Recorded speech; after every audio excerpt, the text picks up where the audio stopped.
Baik, Ustadz, ada yang menarik nih. Ada yang bertanya tentang statement salah seorang ustadz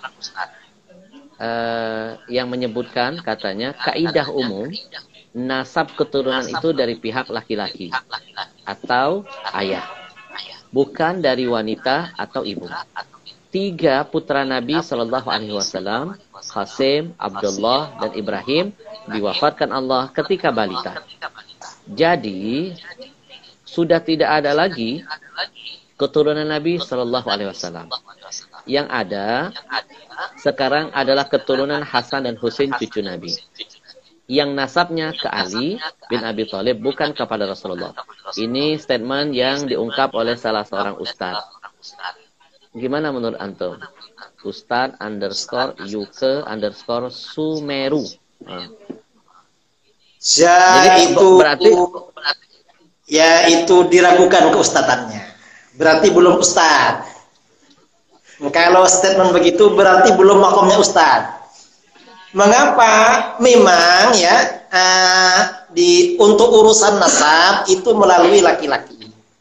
Tetapi untuk nasab kepada Rasulullah yang mengatur Rasulullah, dan Rasulullah bilang bahwa keturunan beliau melalui Ali, ya sudah selesai. Itu Rasulullah yang mengatur, kita mau apa? Karenanya ini sebenarnya agak perlu ditanyakan seperti ini, nggak perlu. Kalau ada orang ngaku ustadz terus dia pemintar seperti itu, berarti belum makomnya ustadz. Jadi mungkin masih perlu belajar. Atau mungkin ustadz instan. Ustadz instan ya. Ustadz instan belum belum banyak belajar kitab-kitab tafsir, kitab-kitab hadis.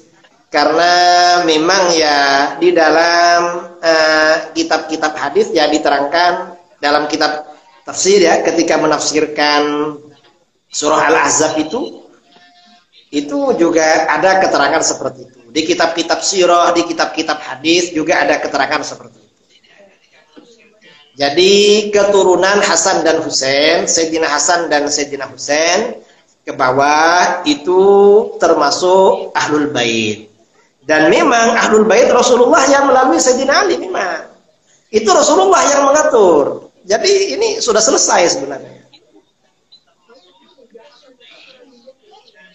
Berarti mungkin juga karena ada kedengkian dalam hatinya atau kehasutan.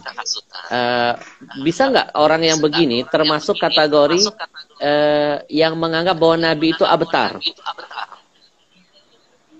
Nggak ada keturunan. Kalau yang dimaksud abtar itu kita nggak tahu ya, mungkin dia ini. Jadi begini, dalam sejarah peradaban Islam itu ada kelompok yang namanya Nasibi. Kelompok Nasibi ini kelompok yang benci Ahlul Bait. Jadi kelompok yang benci Ahlul Bait itu disebut dengan Nasibi. Mungkin orang ini terpengaruh golongan Nasibi. Ada kelompok yang berpaham Nasibi, buat tulisan atau statement lalu dia terpengaruh dan belum belajar.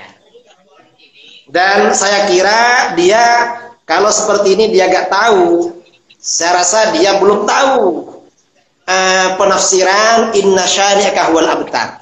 Saya kira belum tahu. Karena yang gini-gini gak tahu, apalagi tafsir. Karena ini kan surat Al-Kautsar bagian belakang ini. Ahlul Bait ini surat Al-Ahzab lebih depan. Mungkin ini surat Fatihah belum belajar pula tafsirnya. Jadi ini kan sudah ke belakang. Saya kira ya kita tidak bilang dia ini termasuk yang memvonis Rasulullah abtar. Saya kira belum ngaji lah, belum belajar. Karena ini penafsiran abtar itu di surat bagian belakang. Yang Ahlul Bait itu agak ke depan.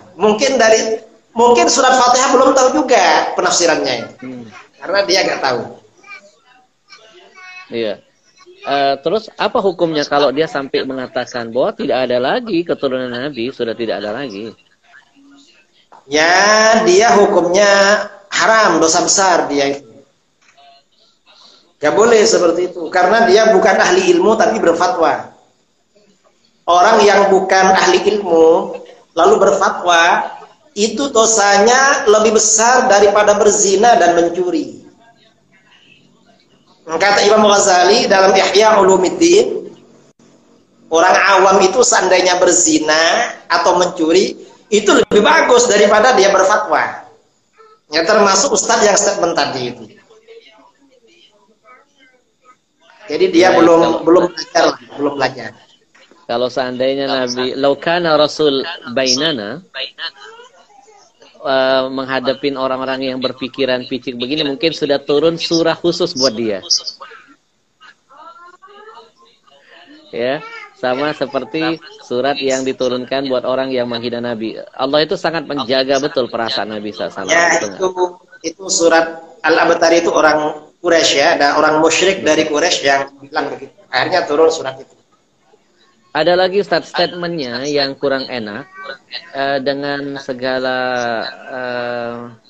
ketidaktahuannya, dia berani menyampaikan begini. Habib atau Habib, dalam kurung itu bahasa Arab. Artinya orang yang dicintai Allah Subhanahu wa Ta'ala dan banyak manusia. Habib itu tunggal, Habaib itu jamak katanya. Bukan berarti keturunan Nabi SAW. Statementnya jelas sekali itu. Ya, ini gak ngerti Habib. Jadi memang apa namanya?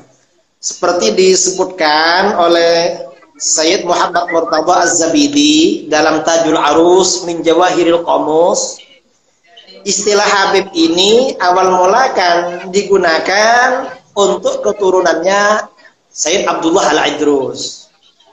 Jadi golongan Ahlul Bait dari Hadarimah, dari Hadramut. Jadi anak cucu beliau kemudian dipanggil Habib. Habib itu ya Ahlul Bait dari keturunan beliau. Memang di daerah-daerah lain itu tidak dipakai. Kalau di daerah Maroko di Mesir, keturunan Sayyidina Hasan dipanggil Syarif. Kalau dari jalur Sayyidina Husain dipanggil Sayyid. Itu dalam kitab-kitab. Nah, sejak kira-kira abad ke-10 Hijriah di Yaman, untuk keturunan Sayyid Al-Idrus itu dipanggil Habib. Dan ini istilah. Dan istilah Habib itu artinya dicintai. Mengapa dicintai?